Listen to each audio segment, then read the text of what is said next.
The little red light is blinking. That's always a good thing. Good. All right. Yeah. All right, everybody. Let me start over again.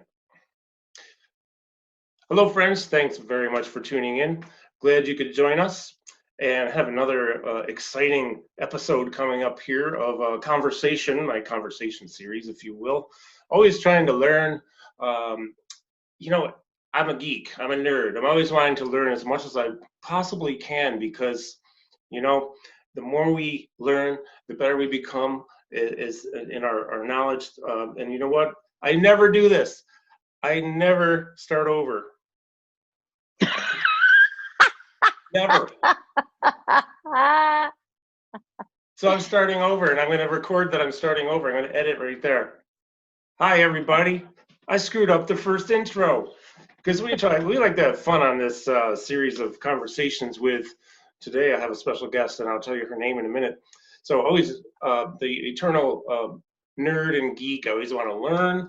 So today we have some really cool stuff we're going to talk about with my guest. We're going to talk about vibration, whole body vibration, and we're going to talk about benefits of vibration, because the more we can learn about this stuff and take it to, for those of you who are movement professionals watching this, we can use this with our clients and physios and all that with your patients. We have seen tremendous benefits from vibration therapy, and there's a lot of research, well, not a lot of research, but there is research to back it up. So my guest today is somebody, actually I've been following you for quite a few years now, and we've been communicating some, and now we're finally going to talk. An ACE certified trainer, NASM certified trainer, also went through the Gray Institute, if I'm correct on that. Yeah, absolutely. Love it. You go through Gray stuff, man, and you're really, about movement. You can't not know. And then, of course, I know you've worked a lot studying and with Tom Meyer's Anatomy Trains program. So, Sylvie Patrick, thank you. Thanks for taking the time, and welcome. Yeah, thank you so much for having me, Carl. I'm so excited about this conversation, and thank you for inviting me. My pleasure. I'm glad we could take this time and get together. And it's funny. So other than the fact we know we're going to talk about vibration, the other stuff will just come about. But one of the things is I was supposed to be in Florida and teaching, and we didn't have a lot signed up for that workshop. So I will be back. So I'll finally get to meet you face to face at some point. But I was looking forward to that because I just know you've been doing so much to help people. You've got the power plate behind you there. I can't wait to hear what you have to say about it. And she's the star, right? Oh, well, yeah. So tell me about a little bit about your journey, if you will, and then let's get right into talking about vibration, because it's powerful, right? Yes, absolutely. It's a secondary career for me. So I'm French, and I had the chance to have my education for free. So I choose a very different path. And I came to United States because of my career, and I stayed 10 years working in the corporate world. And when I became American, it came to me that I was not going to be continuing to work for a big corporation. I wanted to work for myself, and I wanted to change lives, right? And improve the lives of others, to keep the good talk of Dr. Gray, right? So I looked for education, and online education is available in United States. In France, it's free, but you have to follow a courses. In United States, you have the chance to have access to great education online. And the one that you mentioned are a little bit, right? Because I looked for the Functional Aging Institute. I looked for everything that concerned movement and the way to assess movement, but also with the back of my head, trying to say, if I'm going to have to shorten the amount of time I have for that education, I need to find my avatar. And I say that to my student often. It's great to be in training and wanted to change the life of others, but which lives would you be ready to change 8 hours a day, 7 days per week? Which person and client, ideal client? And for me, it was clear from the start that it was men or women of over 60 that I could really impact their daily activity living by improving their mobility, flexibility, and stability. And that came to my, that became a passion. And for that, I needed the right tool in my toolbox. And that's when I started looking for tool again. And weight is one thing. Elastic is, there's different resistance out there. And vibration was a big interest of mine because it was well known in Europe, but very not known in United States. And I thought it would be my niche. And I thought if I learned very well vibration and I do a specialty out of it, I could focus first my education and then serve better this population. Mm-hmm. I love that. That's good. So you mentioned Functional Aging Institute. I know Dan Ritchie. You probably know Dan. Of course. I don't know Cody as well. I've met Cody, but I know Dan. And we were talking a couple weeks ago. And again, this niche that you have chosen, it's actually the same population I'm working with, even though I tend to go more in the area of movement disorders. I'm still working with an older population, movement disorder or not. And when you look at according to what Dan says, again, 5 years later after meeting him, he repeated again, the three biggest economies in the world are, you got the United States economy, China economy, and the baby boomer. Just in the US, the baby boomer economy. So baby boomers started in 1946 and it ends in 64. So I'm a tail end boomer, born in 61. The amount of money that's available there is one thing. There's a lot, but also, so I'm 59. So, well, I'm almost 60. And I'm 50. So you see, we just part of the same decade. Yeah, we are. We're part of the same decade, and there's so many boomers out there, and there are a lot of problems. Even if no movement disorder, balance, mobility, stability, rigidity without even having Parkinson's, you can still be really stiff and rigid like. And so, yeah, it's very, I like personally, and not to detract from what you're saying, but I like working with the older population. Yeah. They need us. They need good tools and skill set to help them to move better and preserve movement, right? And then reduce falls and all that stuff. And where I find, Carl, is that if you're looking at the trainer out there, usually if you ask them the question, who do you prefer to train with? You study that is younger, maybe, because they think that when you are in a better shape, it's going to be easier. And it is somehow, because as soon as you are training someone of 60 and above, you're going to need to do a little more investigation, right? You're going to have to work with more challenges, but it makes so much more rewarding when you get result, right? And so I tell them, find a client, think about it. I tell them, why did I choose that? Because, okay, challenge, right? You have to work with somebody that already have pre-existing condition probably, but you have so much on the other hand that are worth it. Like, I'm going to give you an example. They're not going to give you an excuse to pick up their children, right? Or because the kids fall sick or something like that. They're not going to wake you up at 6 a.m. because they need to have the training early to be able to go work, right? Yeah, that's true. And they're going to be very loyal when you change the lives of someone by bringing them the ability to be more mobile or to do something that they were not able to do before because of a body issue, but their mind was there. You becoming their hero, and loyalty with those clients is huge. So if you think about it, you got everything to gain in learning how to work with that population. I love that. The way you put that, that's dead on. That absolutely, that's how it is. And I think that, anybody who knows me knows I don't like to get up early. I'm not doing 5 a.m. period. Unless it's to catch a flight somewhere, and that's it. But, I might start training at 8 o'clock. Yes, I'll do that. But I don't have to, like you say, I like that for myself. So for me, there's another reason why I like working with people who don't have to, meet me at 5:30. But way more important than that, and it's really that they do appreciate when you can take sometimes it's something very simple. Yeah. And all of a sudden they're moving better. And then when they move better, they feel better emotionally, psychologically. And then when they feel better those ways, they move better because they feel that way. And it's like this cycle. Vicious circle. Yeah, Yes, yeah, absolutely. yes. So let's talk about vibration. I see that wonderful Yeah. power behind you. Yeah, this one is a big model.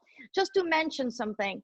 So when you work with that population, there's a little bit some problematic. And now I'm going to talk a little bit about the B2B aspect. If you think about it, you find older adults in retirement home, or you find them in golf country club, right?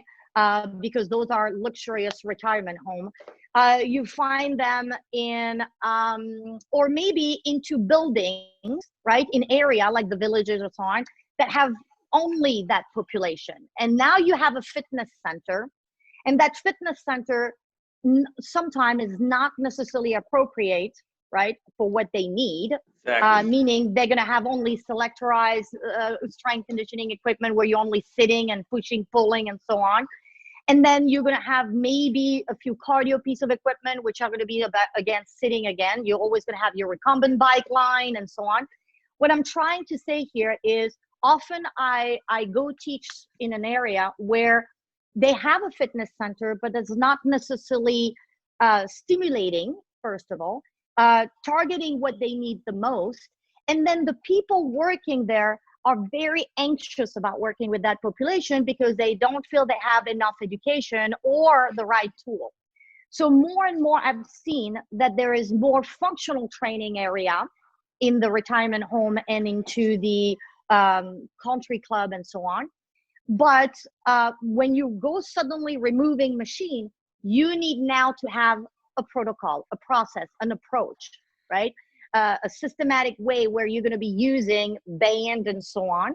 And that requires the education. What I think I like about the machine is that it's going to, and towards those problematic, it allows you to do in a very short amount of time something very efficient, but it's only a tool. I'm trying to explain to people, vibration is only a tool. It's not going to be fit all. You still need to do your diligence in assessing.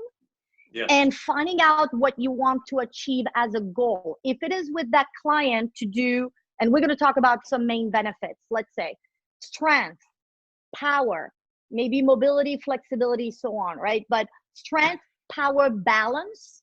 If you think about that, how am I going to integrate vibration in my protocol of training, knowing that it's only a tool? So I'm you know, some people say, oh, it's all or nothing. I'll train only on vibration. Well, I'll say it's not necessarily at the benefit of your client because it doesn't fit all, right? So let's talk about the doesn't fit all.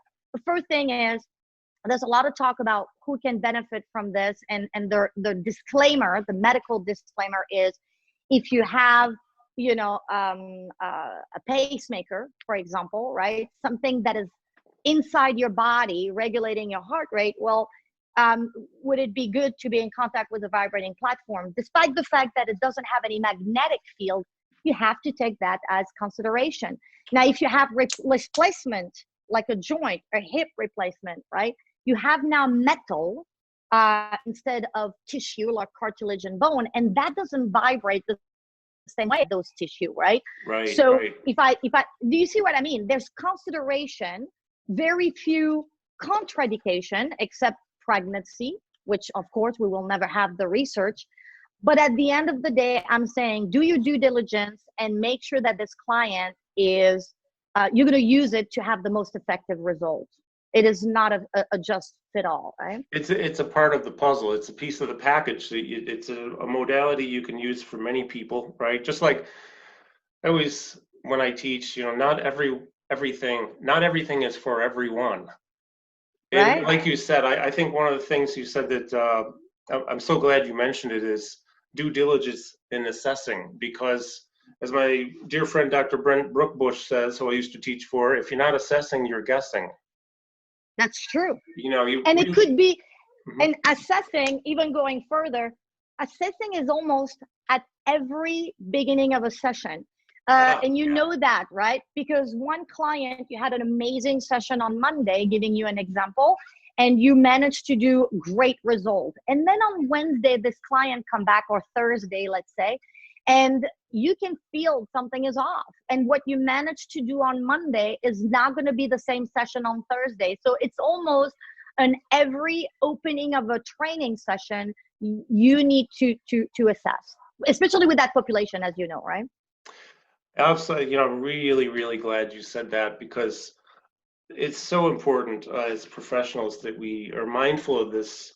And, it's not like we'll do an assessment one day and then work with them 3 times a week for 6 weeks and then reassess. No, reassessing, even with Brookbush, we used to teach. I mean, we'll do like multiple times per session, and it That's could be right. really quick. It might be 15 seconds that all it takes. So how's this look right now? Okay. Oh, good. That's better. Oh, no, let's fix this, or let's work on that. And I also look at it kind of like we're in a laboratory at every session, and everything is sort of an experiment for the moment that we're in. Because, That's true. no, not every moment's the same as the other ones. You can be doing really well one day, and I mean, we all go through this, right? I'm really stiff some days, and I'm really flexible other days, and I can't explain it. Don't know why, but that's, yeah. And Good. so here's a simple assessment. Hey, are you in pain today? I mean, number one thing, I don't even, in my introductory session, I don't even assess movement first, like say an overhead squat. Let's take something very basic. Because the first thing I'm going to ask is, are you in pain today? It is so simple, but we forgot that pain signal will restrict movement. And despite the fact that you're asking a simple thing as an overhead squat, if that pain signal is already present standing, just imagine what it will have as a repercussion to that movement. And maybe today they're not necessarily in pain. So just that simple question, are you in pain today, is my number one question. Well, how do you feel? And it can be from that, hey, good morning. I do that too. Every session. I sometimes ask about pain. I should probably ask every time. How are you feeling? Did you sleep okay last night? How'd you sleep last night? Yeah. Sometimes it's crappy. Right. Maybe the dog died. Maybe they just had a new grandchild and they're all excited and they couldn't sleep. I mean, there are a million reasons people don't sleep. But yeah, and that's really important. And I think even within the exercises, sometimes how you're feeling, right? Because one day 30 push-ups might be fine, and another day 10 might be the max. So, yes, you're right. Yeah. I have a scale each time where I say, hey, how does that feel on a scale of 1 to 5, right? 1 being, I found that it's easy, 5 being, I'm really feeling challenged. Because also most of my clients have impairment in feeling things. So take the example of a neuropathy client, or somebody that has, all those feedback, what feel very different for them. And so I want for their scale, not what I see, right? So exactly. Their scale, yeah. So that's kind of the rule that I have, right? Working with those clients. And I had to relearn that, because with an healthy 20 or 30-year-old, you don't have that kind of conversation. They will look at you, well, what do you mean how I feel? I'm ready to kick it, right? So I think there's a whole different dialogue that you need to install, and to put them in ease and confidence as well. I care because I'm asking you. I knew I'd have fun talking with you, and this is just getting better every minute, because we're so in sync with this, how we would work with people, or our concerns, things we need to know. We need feedback, right? So feedback's very important. Do you have any pain? How do you feel? How'd you sleep last night? Scale of 1 to 5. And then, the other thing too is very important. You just said it. I'm just repeating because I'm excited. Is that what we see is one thing. What they feel is more important by far, right? And absolutely, that's valuable information that can help you so much to mold each session or each exercise, or sometimes right down to the rep. You know what I mean? Yeah. So talking about the feel, it's an amazing transition for you to tell you why I use the vibration at the beginning of a session, and I start with the foot. So first, for your viewer, we need to say that there is different tool for different things. And in vibration, you will look at movement of the machine as being very different from a machine that does only this. And I don't see if you see my hand very well, which is Yep. vertical displacement, Mm-hmm. or a machine that would do this, which is now a central pivot, right? Right. Or a machine that would do front and back, up and down. So somehow it's moving like this. And if you see that movement of my hand, and you looking at suddenly the movement of my ankle, right? Yes. It's kind of what an ankle would do. I don't move necessarily that way only, and I don't move that way only. I kind of move in 3-dimension.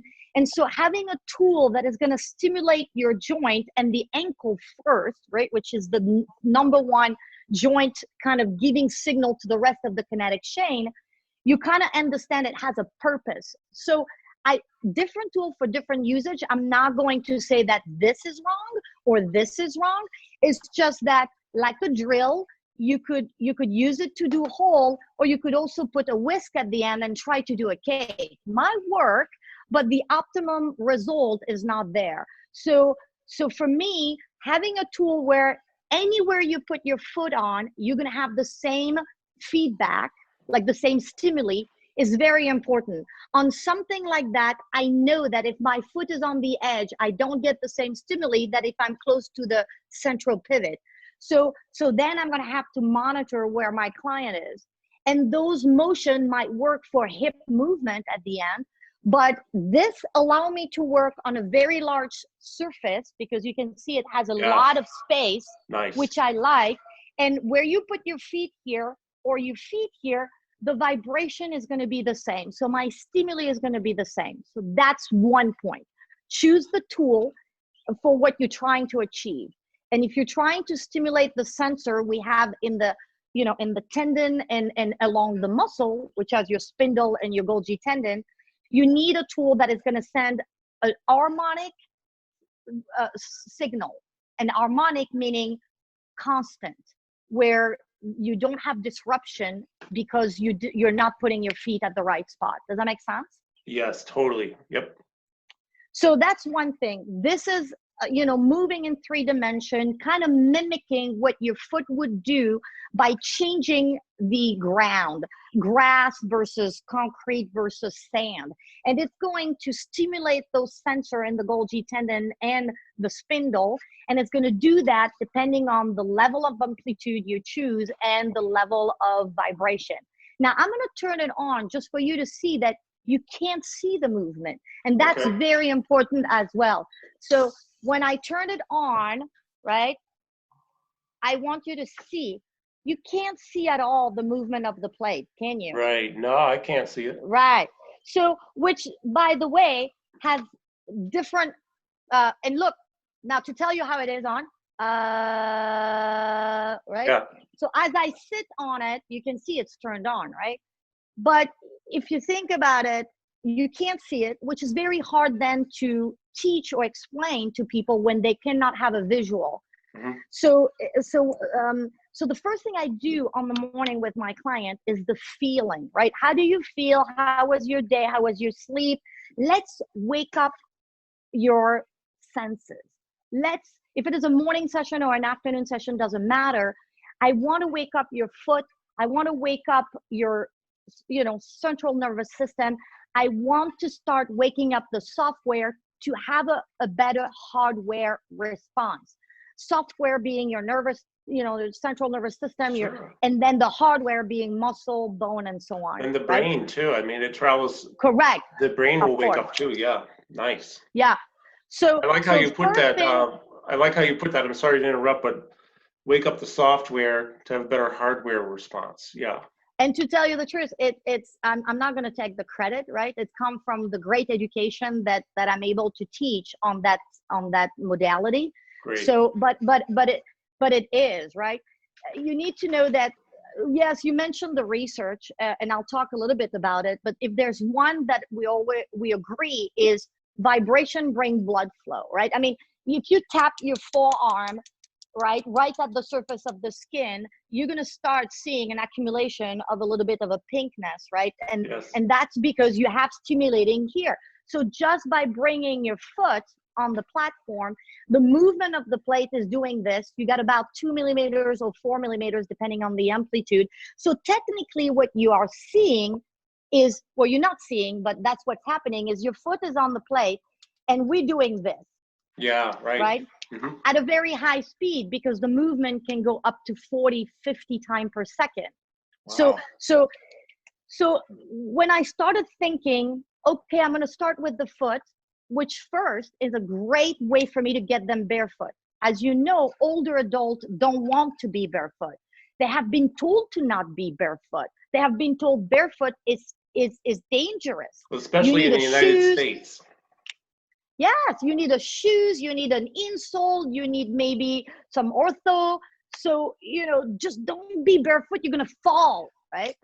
So for me to go against a medical advice from someone that they trust and that I want them to trust, I need to motivate them to do so.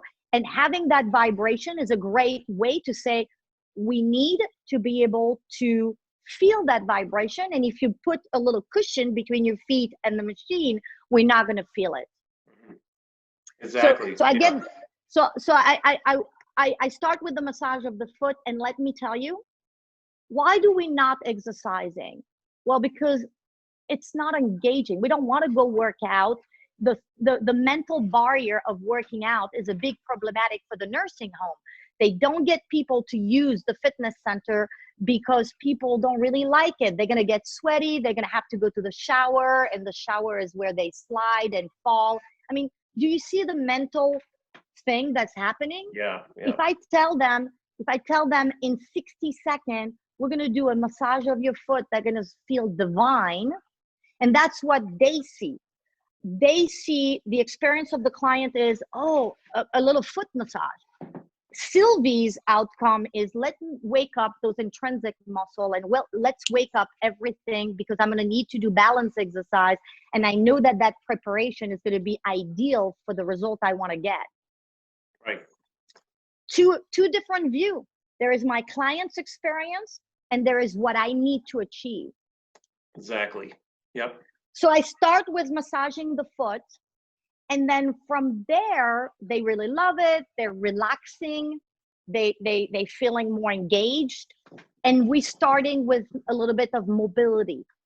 And that's where I really love the approach of our Gray Institute, right? The Gray Institute, because in a simple hamstring stretch, right?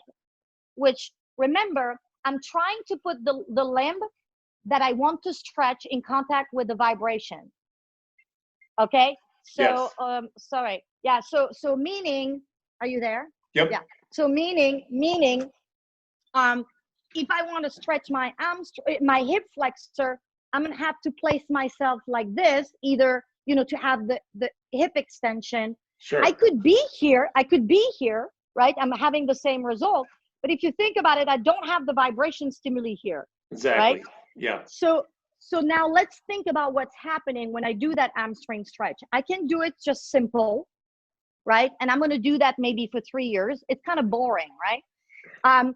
But from there, what I like is you're going to now change a little bit of things. Maybe one day I'm going to do that little foot driver, sure. Right? And change or I'm going to make them use the pedal, right? The car pedal, yep. Right?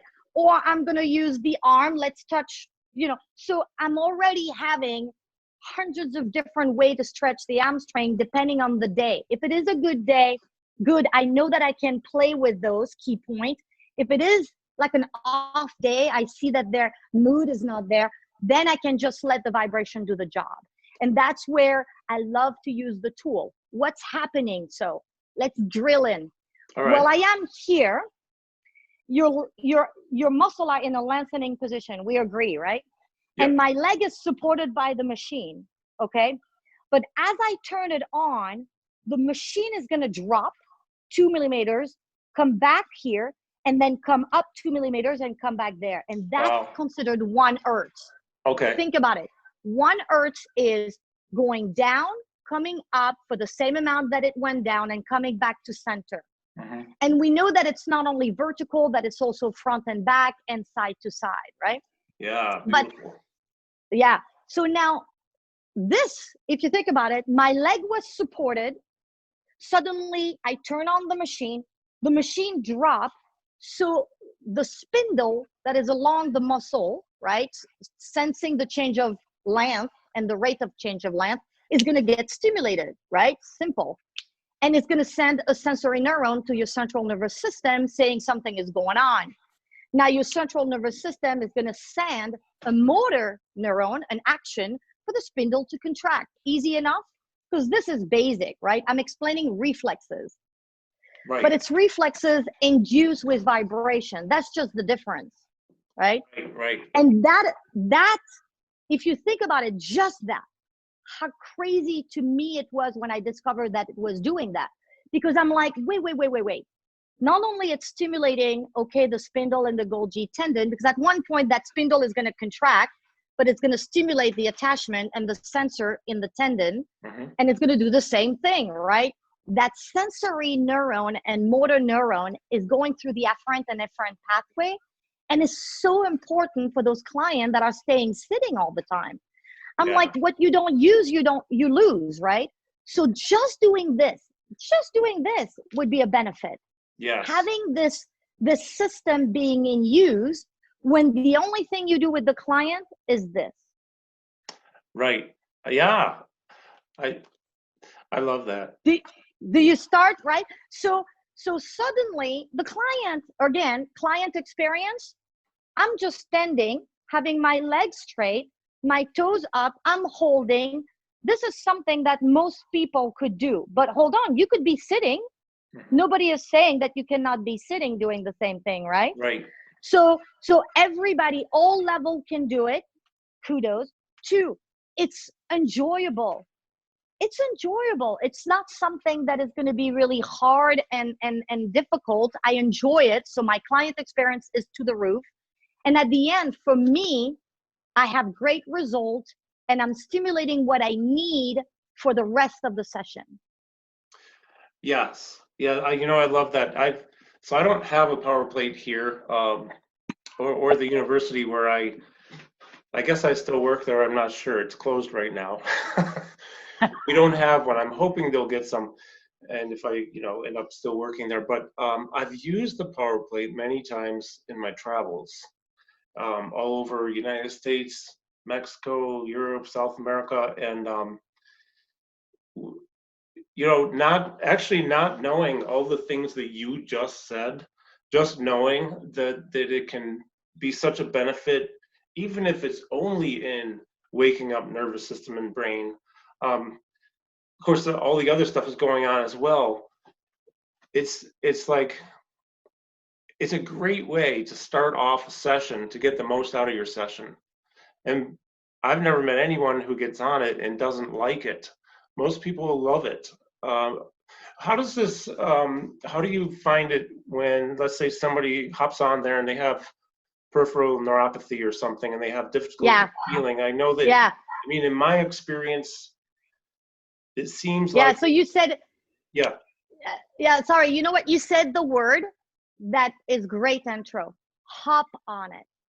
And I'm going to tell you, I still have clients today that have been with me for years and never stand on it. So again, remember, this is a tool. What am I trying to achieve? Am I trying to loosen up tightness into a muscle or fascia? Am I trying to stimulate blood flow in an area? Or am I trying now to really, hijack my body? You know what Emily called all the time? It's biohacking. Right? Yeah. Am I trying to, and I love that term because it is really what we're trying to do here, right? So when you're trying to do that, now you're saying hop on it. And for the client that are going to stand on it, it's a very different ballpark. When you're doing this, you're only increasing the stretch, but your body weight is here, right? So when you start standing on the machine, think about it. You're going to need to be in a very specific position to be able to have the vibration doing what you want it to do, which is get trapped into the muscle and increase the recruitment rate of that muscle without adding weight, without doing anything, like in a static position, for example. And there's a great screen that have been used by Dr. Gupta from 2000, oh my God, 5, right? This is a neurosurgeon from Chicago, and she did a presentation on vibration a long time ago. And she presented a screen that I captured, that I bought that presentation. And it was an electromyogram of a static squat on or off vibration.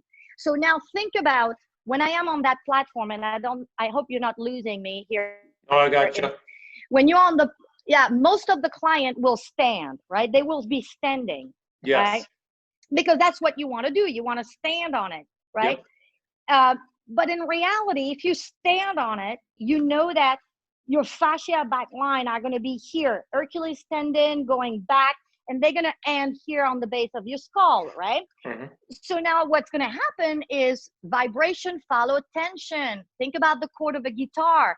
When I have the right tension, I got the great sound. When I don't have the right tension, it's lost. I get a sound that is really wrong. Mm-hmm. So when you're creating that tension in that back fascia line, you're bringing vibration to its end, and that's the head. And that's where you get a lot of people getting, a discomfort. And that's not the ultimate goal right now to do that, even if in some therapy we're using that, but I'm not going to go over that. But so what you will do is you need to be in a position where you're going to absorb that movement, and you need to engage your suspension system. Mm-hmm. And those are your joints. Those are my suspension system, right? Okay. So I'm going to need to engage my suspension system, hip, knee, and ankle. And then I'm going to need to transfer my body weight on the ball of the foot. So before my client get there, there's a lot of work that is happening. Because as you know, you need to understand center of gravity. If my client is unaware to where the center of gravity is, they're going to be having a very hard time standing on the platform, because one, I'm going to guide them to be on the ball of their foot so they can use the suspension, the talus, right? Yep. It's going to be difficult for them to enjoy doing anything standing on the platform. Right. So for me, is if I want to do balance exercise, it's going to be only when they are successful in understanding, shifting their center of gravity, being conscious of where is the ball of the foot and how they loaded it, and then having the ability to hinge at the hip and bend the knee without pain, right? Or mild discomfort, because if they're in pain, they're not going to sustain the position. So then I turn on the vibration, and then we stay there static. Every movement I start on vibration is about making sure that my client can be in the happy place where the vibration is getting trapped into the leg and the core, but very mild into the head, mm-hmm. right? And I'm going to start with the most support I can, both feet, both hands. That's why I like the handle at the beginning. Yeah. And then little by little, I'm reducing those base of support. And then only I'm shifting center of gravity. So just imagine the journey, right? And that will be to biohack them. When the client is on the power plate, standing, I notice a lot of things going on. Their ability to follow and cue is affected because so much is going on, right? That it's overloading the software. And so it doesn't allow the hardware to follow what I want it to do. Right. So again, what is if you have issue with a client following cue on the ground, don't expect them to be able to suddenly have revelation on the power plate, right? Because so does that make sense what I'm saying? Totally. However, sometimes just placing them on the power plate, no verbal cue or nothing, and I'm going to get them there. And when I get them there, look at what my mat looked like. Oh. Wow. Right? Oh, wow. Yeah. Mm-hmm. So my mat cool. Suddenly, I love that. Suddenly become a succession of cues that are going to be some visual, some colored, some letters, and then something that is nothing, right? And now that's where I am really doing some super intense stimulation for those clients that need it the most, because while the body is getting all those censored firing information, I now can force the brain to still following cue. And that's my friend Ryan Glatt that I want to give credit to, because when I started learning brain fitness and wanted to know why my client cannot do that, why when I'm doing an exercise on the power plate does the client get fatigued, and when I ask them to do something simple like reach with the toe on the front, reach with the toe on the back, reach with the toe on the front, suddenly they can go longer. And why all that? And I needed to understand, and that's where I found your course, right? And then of course with Ryan Glass, because I needed to understand what are going to be the benefits of stimulating the brain, and having that interior external stimulation. Is it going to be positive? Is it going to be beneficial? Does changing the environment of my exercise by adding vibration is going to help the client to be more efficient once we take off the vibration? Mm-hmm. Well, if you don't mind, I have some thoughts to share. Exactly. I have a lot of thoughts to share. I'll try to be brief though. So really not trying to promote myself here. I am writing a book, however. It'll be done soon. This is just a cover. But the bottom line is we are talking about the brain mostly in this book, and movement and disease management strategies for Parkinson's. So that aside, it's led me to meetings and research for years. Years I've been writing this thing. It's finally going to probably finish it this week. But anyways, we know for sure that the vibration almost always will help people to move better, because like you say, just I'll put it just real simple, I guess, is the sensory receptors are the foot is so densely populated with receptors, right? And a lot of them go to sleep because we're wearing socks and cushions all the time in our shoes, whether it's the shoe itself and the sole or orthotics in there or insoles, whatever. So that distorts information. But if we can get our shoes and socks off, wake up some of those dormant receptors, we'll have more input going through the nervous system to the brain. We also know that we can do that with the palms too. I'd love to hear what you do for hands, because I think I've seen you doing like hands. Yeah. There. Yeah. So let's get to that. Of course I do. Yeah. Hand, feet. Yeah. So this whole idea of waking up the brain, and it's not just for me, not just people with Parkinson's. I always say people with Parkinson's are people too. Why? Because they're people first. They just happen to have Parkinson's. It doesn't define them any more than cancer defines somebody. It doesn't define them at all. They have a person and they're living with cancer. So, but we all have our nervous systems. We all have a brain, and we want to get the most efficient input we can so that we can move better, right? It's all about moving better. So I was just talking with this gentleman 2 weeks ago. He's a Harvard neuropsychiatry professor, Dr. John Rady, who's written a couple of best-selling books. Now, I don't have the user's guide for the brain here, and I don't have, I do have this one. He also co-authored this back in the 90s. It's really about ADHD. It's all about me, by the way. Learning it in my 50s, I finally learned how to manage the ADHD pretty well. But bottom line is, the brain needs to be, he describes it as a muscle. You need to work it out. You need to find ways to work it out. You need to wake it up, and you need to work it out. So the more we can be cognitively challenged, even if it's just things like reading, reading is good, writing is good. And I mean actually writing with a pen and paper. That's different than typing, right? Although typing is fine. Writing, reading, learning new things, learning new skills, learning new words, new language, anything. The brain can, and I'm almost done, but the brain can grow new brain cells in certain areas.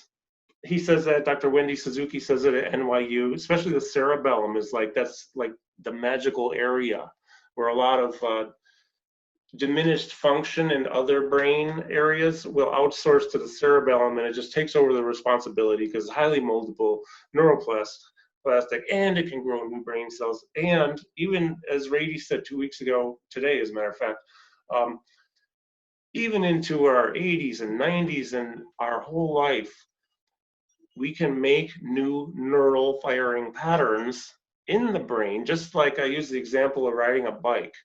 The first time you ever ride, you're not that good. You're going to fall. You're going to be wobbly. But, you know, within like maybe an hour, like my kids, an hour, 2 hours, they were riding. And that is how fast these the synaptical firing patterns wire together and fire together. And so my last thing here that I'm just building on it is we wake up the brain and we work out the brain. And, you know, we can add some vestibular and visual type of exercises too. But what you have on that mat there, combining that with vibration. Yeah. And I change it. I change it because it's only, you know, electrical tape. So it's so easy for me to readapt to a different pattern, right? Yeah, and I absolutely love that, because now you're not only doing vibration, you're not only doing cognitive. You can cue in, you know, have them maybe reaction time, and they have to decide, or you say opposites, whatever you do, you know, you say if I red, you do green. If I say green, you do red. Whatever it is, it's all like a challenge, but you're vibrating and challenging at the same time, and that is like an ultimate brain stimulation work. It's like a workout, right? You're working the brain. And, oh my God, and absolutely. The body, of course. The body is stimulated. That brain muscle, if you want to call it that. So I just went off on a tangent, but it's all because that inspired me right there, because I have not done full body vibration with cueing at the same time. And I'm going to start as soon as possible. I need to buy one of those plates.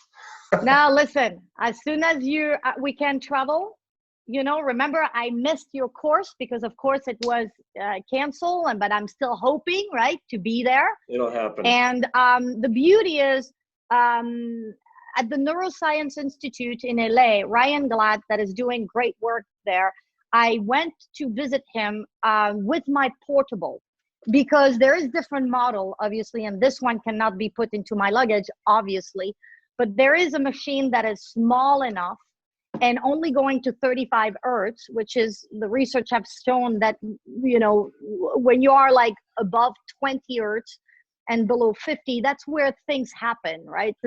We have done that 20 years of now it's established, we know that. So that machine is around 35 hertz and it's small. And yes, I will not do a workout with an athlete on it, but when it is to awaken the feet, when it is to work with older adults, it's also only 6 inch of the floor. And I found that easier than the 13 inch, right? Even if at the end, I want that, right? But if you want to travel and have that mobility, this machine is easy. And I'll do I'll make sure that you can get one and start playing with that, because it will be sufficient for what we're trying to achieve with those older adults. And it's very light and mobile, so you can actually, you know, have it in a bag with you. I love that. So I have two things here real quick. Number one, I sometimes forget to tie in maybe the most important piece of information because I get too like excited and I'm oftentimes driven to distraction. But anyways, that whole thing that I was just saying about how much I love what you're doing there, the reason I love it so much is because these are the kind of things that when we do them repeatedly with our people, the development that happens in the body and up here will transfer to outside of the workout. And that's the goal. Improve life out there because of what we do in here. And that's what I wanted to say. And also wanted to ask, what is this person's last name? How do you spell Ryan's last name? Ryan Glatt. It's Glatt, Ryan Glatt, and his website is called somatic .q. So you need to look at it. He's actually teaching a brain fitness training certification through the FAI. Exactly. Okay, And you I'll know, look he's him up. brilliant. I He's need to study absolutely him. brilliant. Good. I just, you know, like I said, you look for people brilliant, people that have spent a lot of time in doing certain thing, and then you go and look at them. And I met Ryan and I said, hey, what about if we add vibration to that? What would happen? Can you explain it to me? And I said, I'll give you the plate for 6 months to play with. And that's what he did. And again, it's not a, oh, it's so much better. No, it's why were we adding vibration? In which case? For what outcome? So I want to be very clear that it is not a, oh, I was doing this on the ground and now I'm adding vibration. It's going to be so much better. It is just, what do you want the vibration to be able to do? Knowing that it will stimulate muscle contraction in a reflexive way, knowing that it will increase blood flow. What is it that you want to use those two benefits, right? Right. So and that's what he did. He did it with people with dementia. And just to give you one thing that I want to share, I went to a country club in Jupiter, a very prestigious country club, and I met a woman when I was doing a demo there and working to educate their trainer there to incorporate vibration in their facility. And I did a session with one client, and this woman was suffering from dementia, which I didn't ask. What I asked is if she had any mobility issue, and I was checking and doing my quick assessment for that demo on could she stand to do the foot massage, or did she needed a chair? Do you see my approach? It was Yes. more on the physical aspect, but I didn't ask her, because it was just a demo of 3 minutes, if she had issue and dementia or any impairment that way. And during the demo and during the stretching and the foot, she started telling me that she knew French when she was little. And she said, you know, and she started talking to French with me. And I thought, oh my God, you're doing phenomenal. And then that's it. The demo went away. Receive a call after from the director of the fitness facility. And she said, what did you do with Miss Watermelon? We'll call her, right? Because her husband was in tears. And I'm thinking, oh my God, what happened, right? And he said, she was so giggling all day, and she was so uplifting. And you know, I realized that something that was dormant and brought her memories and the feeling, which people will giggle a lot when they put their feet on the machine, Oh, yeah. right? Because it's yeah, that feeling brightened her day, and her husband noticed that she was so different mood wise, and also remembering her childhood and so on. And I think at the end of the day, we're creating an experience for our client. And yes, we want to improve their mobility, flexibility, and getting them stronger and prevent fall. But at the end of the day, for them to come to us and go diligently to that session, they need to be something else. There need to be a dimension where it's the highlight of their day, and for many different reasons, not just because they're going to put their feet into their socks easily, but because it provokes something. It provokes a fun feeling and a good feeling. And so I wanted to share that, just, you know, at the end, to tell you that often the vibration helped me to get there versus a band, a dumbbell, or a kettlebell, or you know, or a ladder. At the end, I don't get the same feeling of I don't get the same giggle out of a ladder when I work on, you know, it doesn't provoke the same fun, the elastic either. Right. Well, you know, that's another really important point, which we could go on and on about, but let's just address it just for a minute. Is for many people, actually, I'm very happy to say that people have told me that their workouts are the highlight of their day. And it's because, I mean, I'm not really doing anything magical. It's taken me forever to learn that to create that experience for them, we have to do two things. It really helps if they like what they're doing, sort of. It helps if they don't hate anything they're doing, because they're probably not going to show up as much if they can't doing things they don't like. But how they feel, during, and after. The element of play, I think, can be important. And we're serious about what we do, but we don't have to be, it doesn't mean we can't have a sense of humor and make things be fun and engaging and play a little bit. Um, so that's to me been a learning experience all along. One of the things I noticed, we used the power plate because a lot of times I'll travel with a device that vibrates, and I know, and this is really cool, if we just hold on to a vibrating device, let's say somebody has tremors and they're Parkinson's or dystonia or essential tremors, could be anything. They hold on to something vibrating for 3, 4, 5 minutes, maybe 10 minutes if they're, not responding as well. A temporary reduction or elimination of tremors has oftentimes occurred. And this is not just tremors, it's like various types of dystonia, abdominal dystonia, foot dystonia, cervical dystonia, where they get a little, like this, but now they're a little more relaxed. So in the times I haven't traveled with a vibrating device and there was a power plate available, we just take their hands, put them on the plate, 5 minutes, 3 minutes, sometimes 2 minutes, and they take them off and their tremors are diminished. It could be 20 minutes, it could be 2 hours, but the bottom line is something that improves quality of life for a little while. Like if they vibrate for 3 minutes and then they can write something or they can eat without something, spilling. So the vibration has been very beneficial in that regard as well. And of course, I just want to say we have used the power plate for hands, and it's been great for tremor reduction. Yeah, like you said, there is roller. So now the great thing is, power plate came up with the foam roller and also a dual sphere. So, nice. I, I thought I have my roller around because it's right there, right? It's a roller, but and I use it quite a bit, and it's about $99. It's easy, it's not expensive. And what I've been telling them to do is when they watch TV, to engage them to take off their shoes again and take off their socks.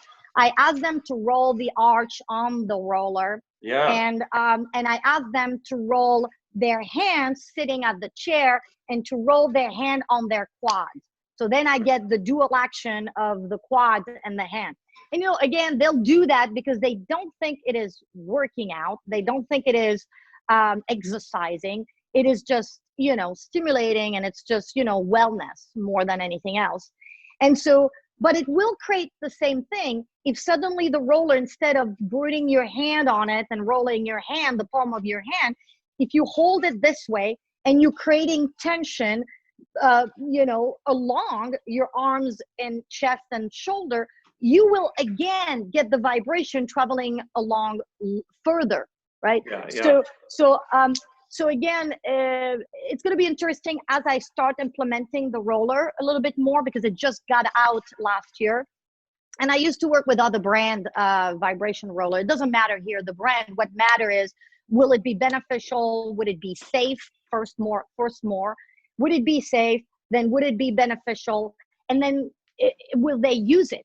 Because again, I can only ask my client to do something between session and getting to make them do it if it is enjoyable, like you mentioned, right? If they enjoy doing it and if it feels good, they will most likely do it. And I found that they are. And they understand vibration with circulation and feel good because there's a lot of device out there for improving circulation, things that vibrate you put on your shoulder or in your lower back. But they don't necessarily understand what we're trying to do with muscle recruitment, right? Which is what the dimension that people don't get, right? Is how does it improve my power, strength, and in the same token, my balance? And that's where programming come in place. So, and we have research again showing some benefits in some instance, and then sometime, contradictory result, but never negative. If you're looking at the research out there, and that's what at the end I'm looking at, I'm saying, okay, will it improve? Will I get a better result? If I look at it, maybe yes, doing power plate, you will get the same benefits than doing high intensive interval training or strength conditioning. But at the end of the day, the amount of time, the sweat, and the result, and is it safe? Yes, it's safe. So at the end of the day, I'm looking at all those factors, and I'm thinking, well, it and the fun aspect, because pushing and pulling on a piece of equipment that is strength conditioning is a little bit less fun than having vibration, right? Going through your body. There's some stimulation here that is different. But so at the end of the day, I'm looking at all those factors and all that research and showing that it's been out for long enough that my client will never be a guinea pig. It's been, I put thousands of clients through my studio, thousands of clients on it at different degree, doing very different things, because every person is different and an individual. But at the end of the day, I always had great success, and people enjoy it. And I found that the nursing home or the facility that try to have more people coming to their facility, when you entering the door of a fitness facility into a nursing home for doing something 5 minutes or maybe just 10 minutes and getting a result, it helped also that facility to get more funds, to get more engagement from the resident, and with great outcome. So at the end of the day, if we can get people to be more engaged in physical activity because it is only 5 or 10 minutes and they feel different after those 5 and 10 minutes, I think it's a great benefit. That's great. That's what it's all about. And I think, the compliance of the client between sessions is really important. So having them do something that, like you said, that's really, I like how you put that. If they're rolling their arches of their feet on a roller and they've got something on their, hands and thighs, they don't see it as a workout, yet there are benefits being created.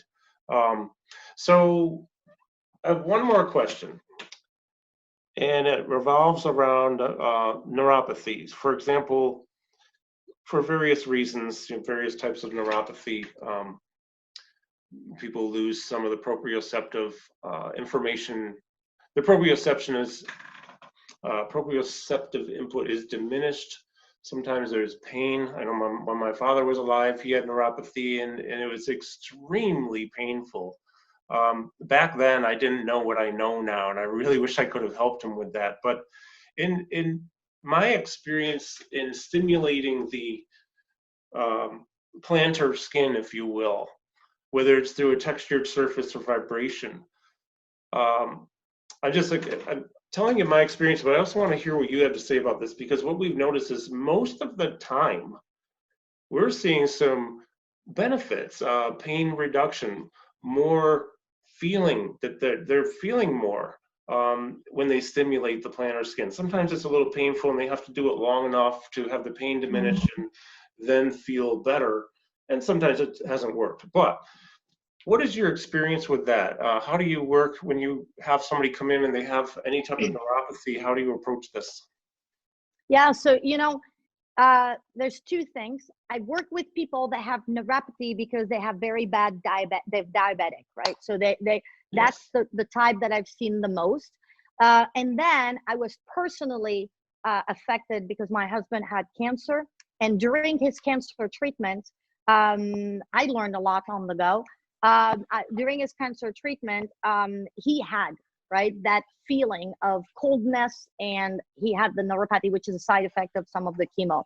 So it was two different aspects, right? You had a healthy living that was going through a treatment, and that treatment was creating a side effect, which was the neuropathy. And then you have someone that, because of their condition, have neuropathy, and that's something that chronic. They're going to stay having that issue probably as long as their life. So what happened is, with the people that I had that had neuropathy and they were diabetic, what we did is, again, I added extra stimuli. So I use with a Yamuna walker. I don't know if you're familiar with the Yamuna walker, which it's a half ball that has a little spike. And I do things on the ground. Yeah, it's it's like a little mini Bosu. Yes. And it has little texture. And I like the shape because it allowed me to stretch the metatarsal, right? Yes. A little bit. So I get a little bit of that mobility that I need as well.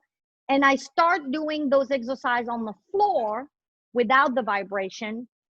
and we assess how they're feeling at that point, and then we add the vibration to it.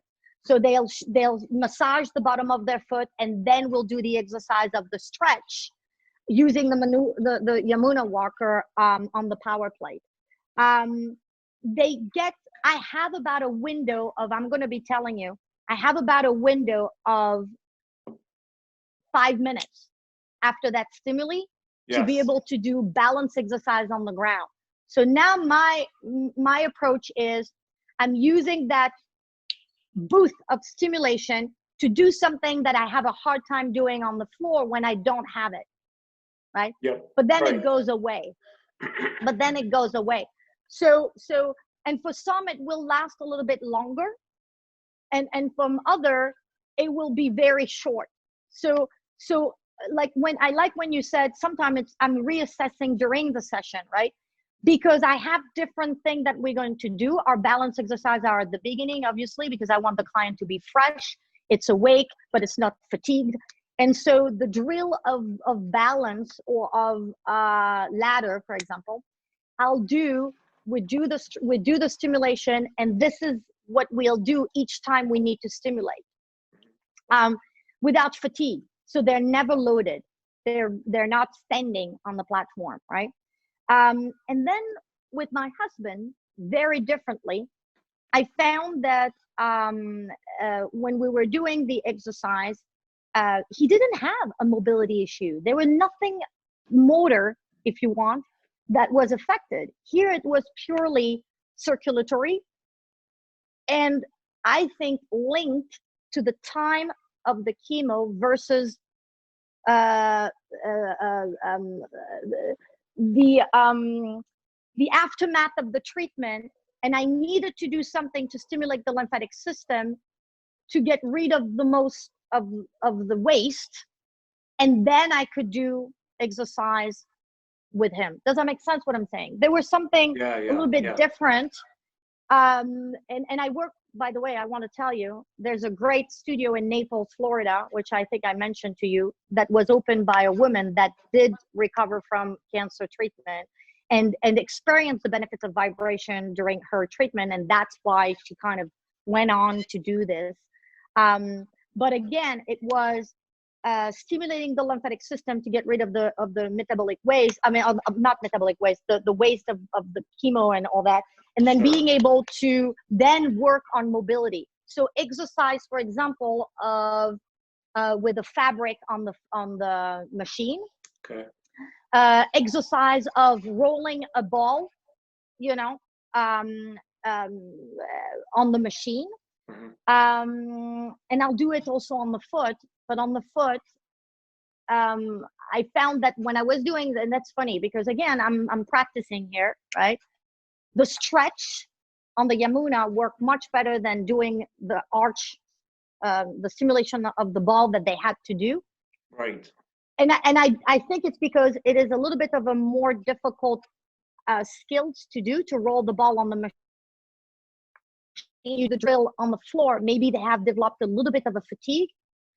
Yes. So does that make sense what I'm saying? Again, it does.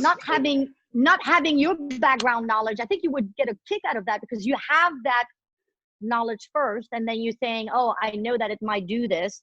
Or when it happened, you will understand better why directly, right? Absolutely. And I'm just looking up so people can see what this walker is. The Yamuna walker is something like this. Yeah, and you know what? It's too bad because I usually have I trained this morning, right? So it's confinement, but I train people outside. I'm lucky.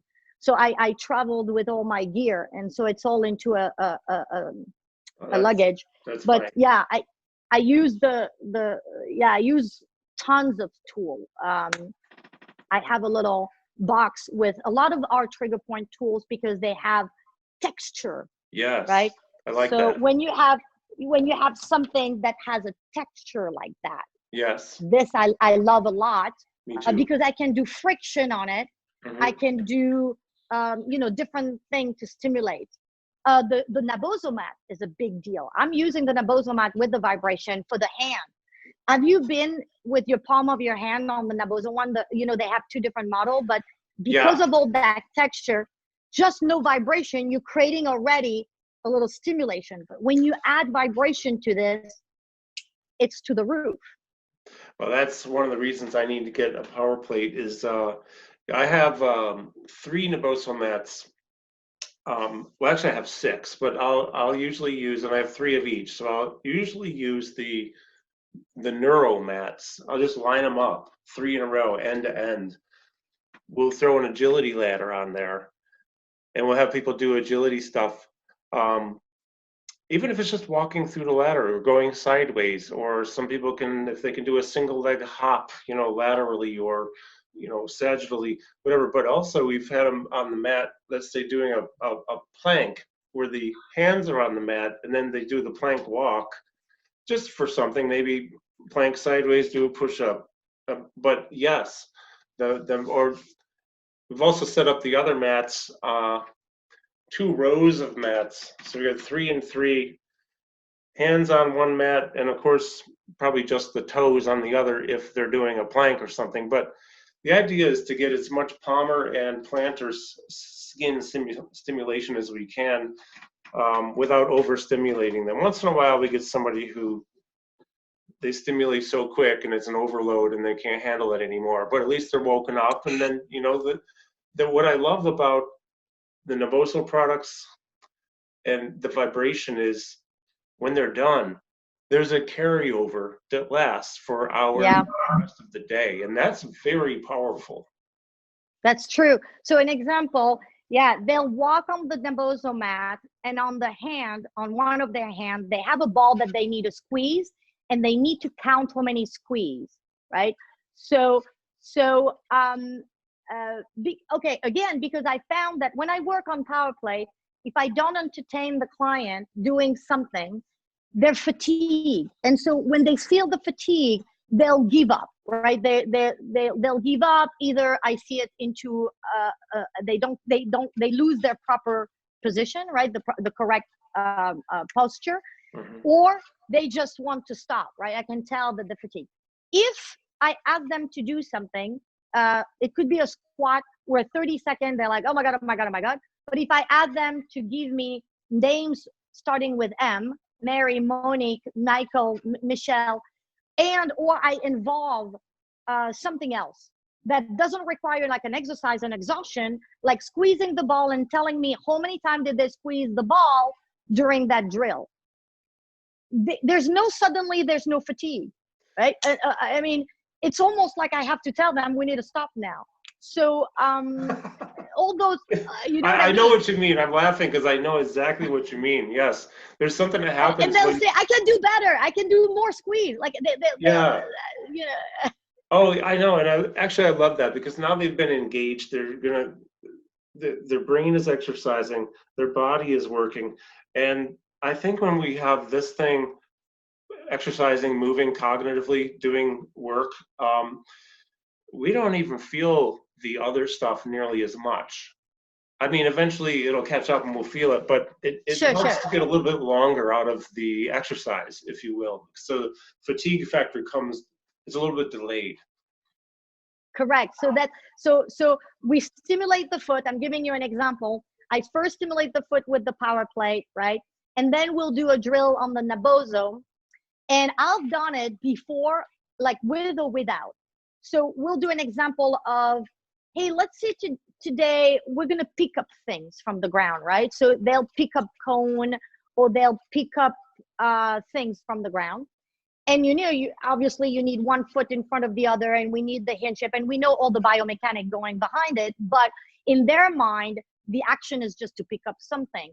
And they'll have a little hard time to balance. When I've done the exercise with power plate and we start with the power plate, they don't have that issue. They are much more successful in doing that simple drill of picking up the cone from the floor than without that pre-stimulation. So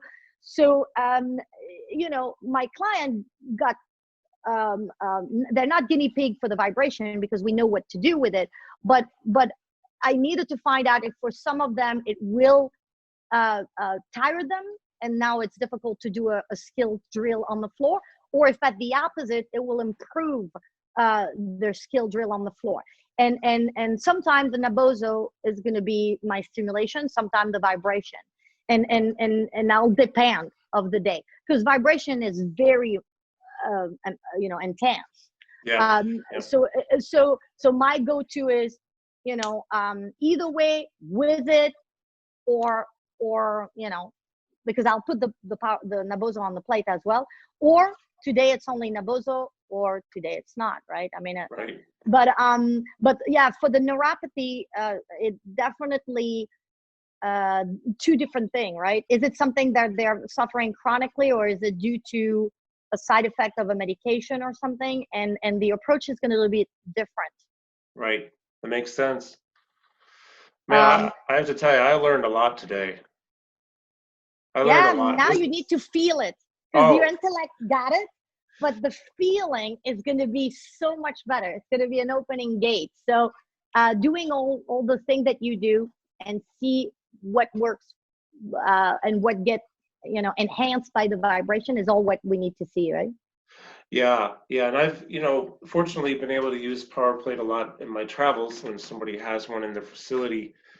And now that I'm not traveling very much, I think I'll probably travel a little bit, but not like I used to.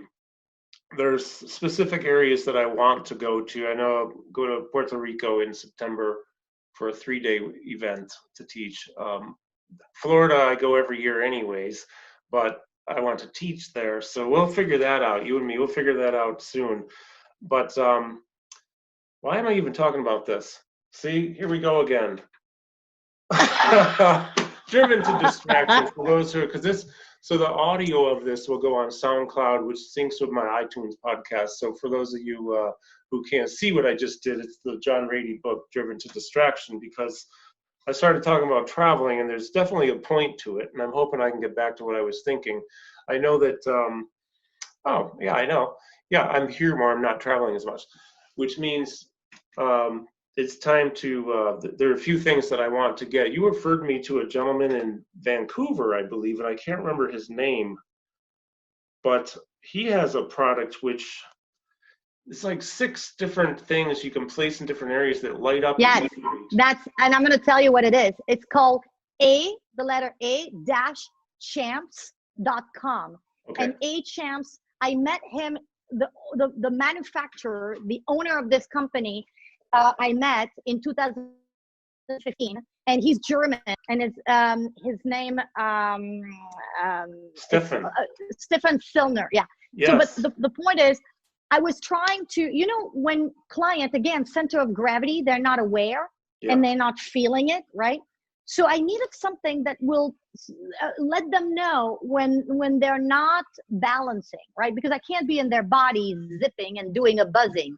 And I found those rock, which are, those reaction light rock. Yes. There's a lot of brand out there, more expensive than other, but technically they have an app that is creating a pattern of color, and the client has to tap on the color that is lighting up, right? So like a reactive type of thing, right? Like a reactive. Yeah, reactive lights. If you Google it, it's reactive light. They do a lot of stuff like that with athletes with different products for reaction, right? Improving response. But those have a secret, right? Because when you place them in your hand, and let's say you're doing a 1 foot in front of the other balance exercise. Sure. If you suddenly go one side to the other, it will react and buzz through your palm of your hand. I love so that. It changed color and buzz. And I was like, oh my God, finally a sensory input of letting them know where they need to correct. With Power Plate, when you teach a golfer to do a swing, they usually sway. But on the ground, they will not feel that. On the Power Plate, when I teach golfer to do a better swing, right, they will immediately feel that the center of gravity has transferred to the right leg, and it's giving them that feedback so they can auto-correct. So those lights I use in the same token to be able to let know the client, you know what I mean? Yeah. So they're great. They call A-champs, CHAMPS.com. It's a company from Germany. And the distributor in North America is located in Vancouver. His name is Stefan Silner. Yeah. And I really, yeah, I'm very happy they're now in the United States. Ryan Glatt will tell you how he's using them in his protocol because he bought a set, and they're very inexpensive. And they're charged into a case. They come into a case, and you have about 6 of them. So I really like that tool as well for my toolbox. Yeah. Well, I have to say thank you so much for telling me about this, because I'm looking at these and trying to find a picture. Well, just go to a-champs.com. That's the site. You can look there. They are amazing. Now I don't have them yet. I'm getting them. You know Those. what? I'll bring them with my power plate, right? We are definitely need to meet now, right? I'm giving you enough motivation. Well, I've been looking for something like that, but I haven't found anything I'm happy with until this. What you A-champs. So yeah, Stefan and I've been communicating a little bit. So those I'm acquiring probably this week, and then I want to use them. I think the other thing it seems is you can be really creative in how you use them, right? Because you were just Yes, saying about, absolutely. walking, maybe a tandem walk, and you've got one on each hand, and then I hadn't thought of that. So I mean, it's another thing to do. I love when well, you'll love the workshop when we have it there, our workshop, because I deliver a concept, demonstrate something, and then say, okay, go, break up into groups and come up with your own stuff. The things people come up with are amazing. I mean, I love it when you get a 2, 3, 4 brains together in a group, and you know how it is. I'm sure you've seen I this. know, of course. I teach for different brand, as you know, right? PowerPlate is only one brand I teach, the Yes, yes, certification. And I love those because you're right. At the end of the day, I tell them, just make sure that it will help improving daily activity living, right? This is your goal, exactly. right? Thank you. So, but then be as creative as you want, but always have your question, doing this, how would it improve what I'm doing out there, right? So because creativity can go wild, right? Yeah. But I agree with you. It's where I learn. I learn by teaching other, because suddenly I have 10 or 20 brains together that are from the industry, and their way is very refreshing because we get in a tunnel vision with what we teach sometimes, and Yeah. having their openness and the way that they're interacting is sometimes I'm definitely stealing some things for the next session. Oh, I So do that so all the the more time. so the more you teach, the best you become. My book is all stolen information. I saw you falling asleep on that desk, right? This is the picture you Oh, posted. I actually did. That was for real too. I did. That was not staged. I was. No, we're good now. It's coming out really soon, really soon. Um, and the other thing too, I always tell people at workshops, they think I'm joking. I'm not. That I'm starting up on a Saturday morning. Let's say it's Sunday at 4 or 5 o'clock. I'm going to be the one who learned the most, because all of you are here and you're going to teach. We have, each person has their own skill set, their own education, their own experience, and their knowledge, and they bring it, and then it's just so amazing. That's the thing. That's one of the things I really, really love about the workshops, is that I get to learn too. Everybody gets to learn. And it's not just from me. Nobody wants to listen to me for 2 days, you know? I don't want to listen to me for 2 days. No, but you know what? That's why people ask me, will it be worth it to go to a live workshop? Because you and me, we know in this industry, especially now that we can find, people discover, oh my God, if I can just learn online. There is a goodness to learn online. Of course, there's a benefit because you get to your own time, you have great education out there. But a live workshop, first of all, with this modality, it make you feel.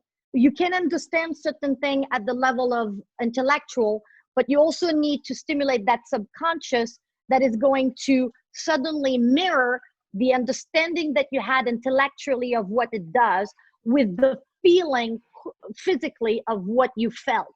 Yeah. And now it's making sense. And you can only achieve that during live workshop. So for the trainer out there that are still wondering if they should dedicate some funds to a workshop, a live workshop, I said Absolutely. Great way to network, Yeah, great way to meet other people and to experience things at a physical level that you would not in online. exactly.